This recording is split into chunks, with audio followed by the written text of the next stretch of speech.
Let's talk about Gal Gadot because apparently she's running around here talking about that even though the movie Wicked, even though that Snow White movie flopped at the box office, none of y'all cared.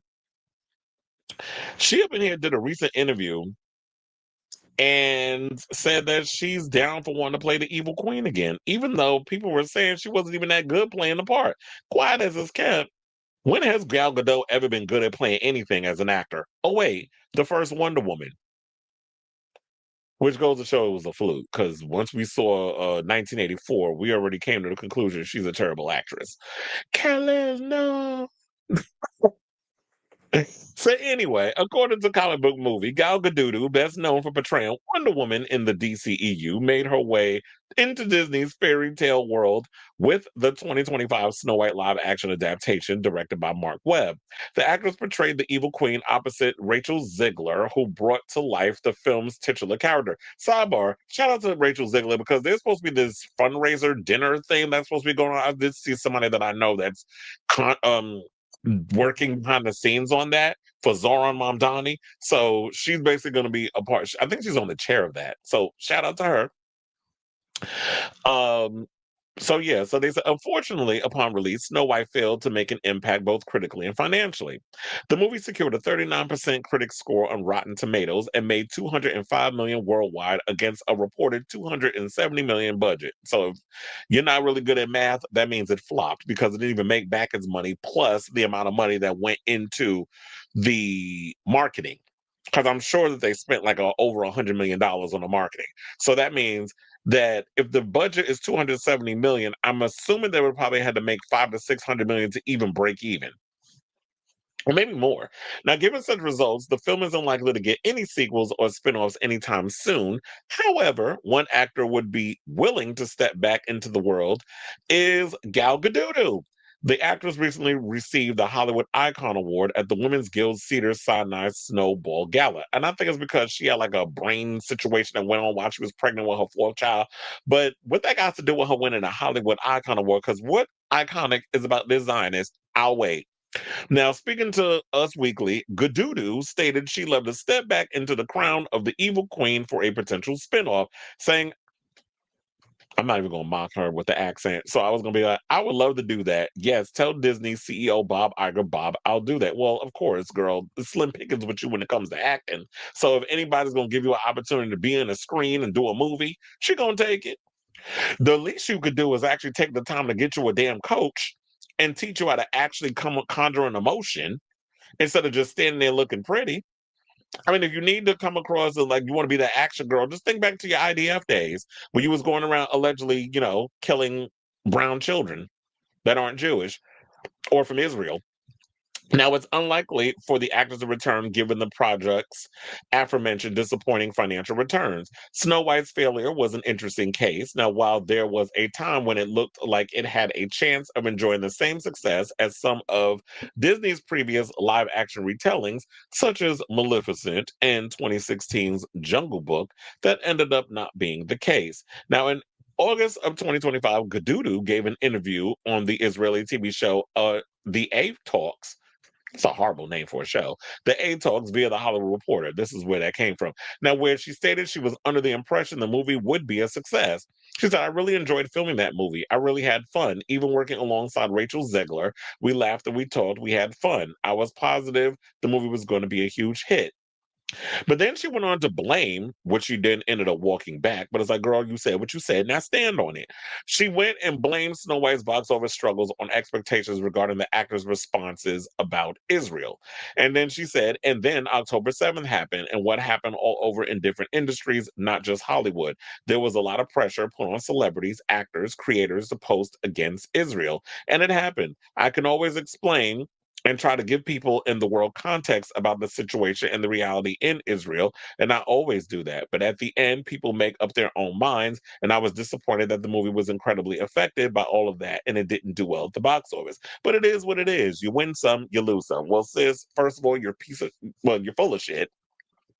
I ain't gonna say you a POS because I don't know you, but you're full of shit. Number one, You said that, yeah, I can give people in the world context about the situation, what's going on in Israel. You mean that Israel's going around using a lot of American taxpayer dollars to kill innocent civilians in Gaza, and this is all about trying to occupy the world, the West Bank. I mean, it all started under the Biden administration, but when you have someone like Miriam Adelson, who's basically giving her husband's money because he's dead, when she's giving over $200 million to Donald Trump so they can continue to do the travesties of what they're doing and get away with it, when we're watching a genocide happen in real time, where are y'all the victim in this?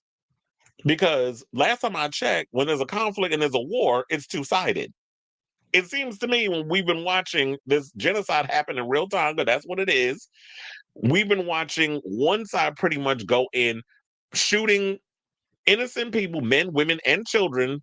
There was even one where I saw that there were IDF soldiers shooting, like picking. They would go and pick targets on people's bodies of where they was going to shoot. So yeah, they would even shoot you in the genitals. When we've seen that, they would shoot you in the testicle. There's actual reports of this coming out that have come out. I can't say coming; it came out months ago.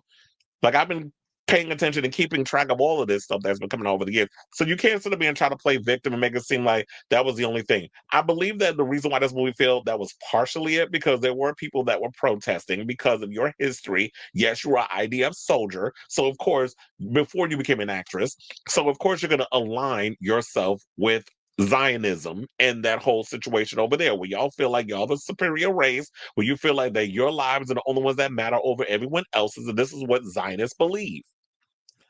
It's historically proven and it's out there. Google is your friend. If you don't believe me, I'm not sitting up here. And then just because there are people that believe in that does not mean that you are anti-Semitic, or people that call it out, I should say, are not anti-Semitic, because there's not an anti-Semitic bone in my body. I have a lot of Jewish friends, and I know, like, when you say stuff like that, well, that's like the equivalent of saying some of my best friends is black, but then you say something racist. No, I call out all sides. I don't give a damn.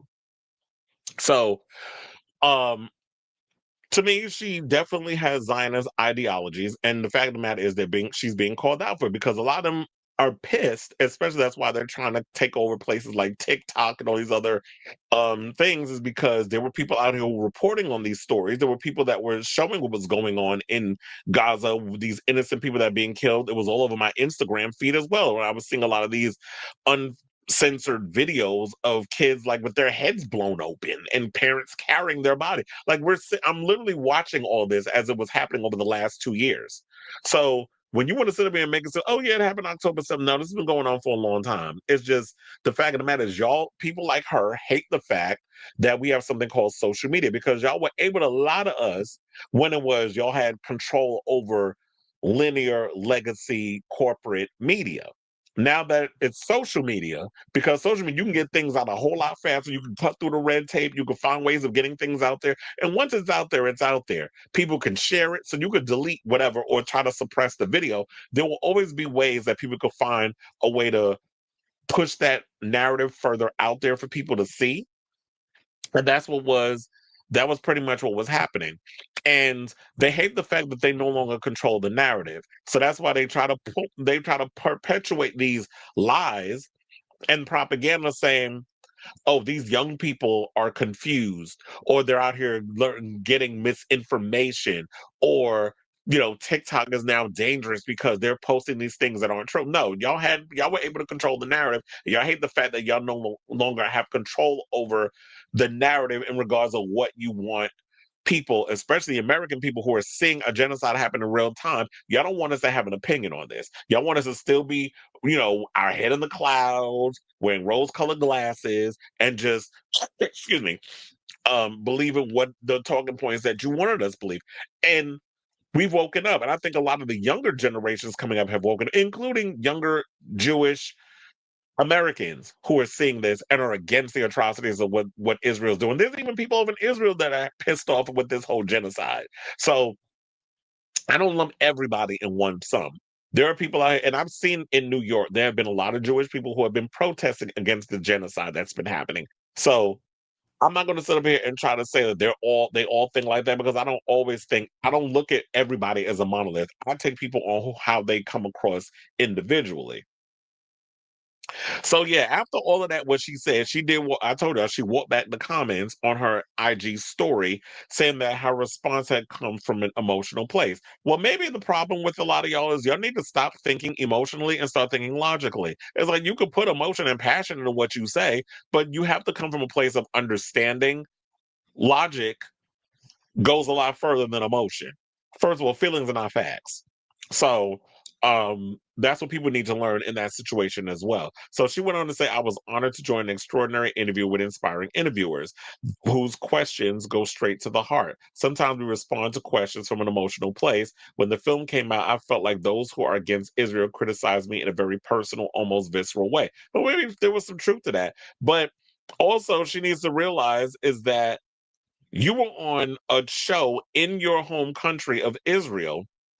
So we already know the type of narrative and the type of questions that y'all gonna ask amongst each other because y'all gonna be pro, especially if the corporations own the show or whatever the case is, where those type of stories is coming. We see it in our legacy media, where a lot of, especially if you watch trash ass shows like The View, how they definitely try to take on this whole the Zionist pro Israel talking points, especially when they had Zoran Mamdani on the show. The way they were trying to paint him. Well, guess what, bitches? He's your mayor. Now you got to deal with it. And how when Andrew Cuomo came on, which child, I just heard the latest news regarding this client. He really does not know. See, now this is how I was like, what I feel for those women that were assaulted by him, because this is a man that does not understand that no means no. He's still trying to jump back into politics after getting his ass whipped not once but twice by Zoran Mamdani. Now he told me that he wants to succeed. He wants Chuck Schumer's position. Who's voting for you? It's like, we didn't want your ass as mayor. You think we want you as like the head Senate, the head of the Senate on the Democratic side? No. We already know based off of the way you ran your campaign, who you were cooked to. So we don't want it. The Democratic Tea Party is here. The old days of the way Democrats was trying to run shit in politics with all of this, we bow down to our corporate donors like APAC and all these. No, those days are done. We don't want it. People have woken up. A lot of people have unplugged for the Matrix, and you're about to get another rude awakening. Not only so he must be into what they said. He must be a masochist. I think he likes pain. And a lot of these men in power, they do. They like a lot of these people that be in power, quiet as it's kept, they like things put in their butt. They like they like going to the dominatrix. They like all of that mess. And to me, I'm low key starting to think that Andrew Cuomo likes getting his ass beat behind the scenes, probably in the bedroom, and in politics. So to wrap all this story up, gal, Gadoo, it is a chop. Nobody wants you back as the queen of the evil queen, the queen of England, the Cleopatra. Because remember, at one point she was supposed to play her too. And that movie, I don't know what happened to that, but I think it was outrage because it was like, how y'all got this lady trying to play Cleopatra? She's not a woman of color, but here y'all go trying to make a white woman play Cleopatra again. We already had that with Elizabeth Taylor. Came out with that 4-hour damn movie. Now y'all trying to do it again with this lady. We don't want it. Find somebody that's brown that could play her. But anyway, so yeah, that's the latest on this story. I definitely want to hear from y'all. So whatever your thoughts are in regards of, would you like to see this lady play the evil queen yet again? But I'm like, look, nobody liked the last movie. The movie wasn't good. And it wasn't just the whole Israel thing that had to do with it. It just wasn't a good movie. It was the horrible special effects. It was some of the acting up in there, some of the decisions y'all were making regarding that movie, people just weren't here for. So there's a lot of things that was at play to why Snow White flopped at the box office. And so it's easier to sit up in here and play the victim and do the whole, oh, it's because of people's opinions about Israel. I think it's way more. It's much more than that. It's multi-layered. But some of these people out here, they're about as deep as a damn pond. So let me know what you guys think of this story in the comments down below.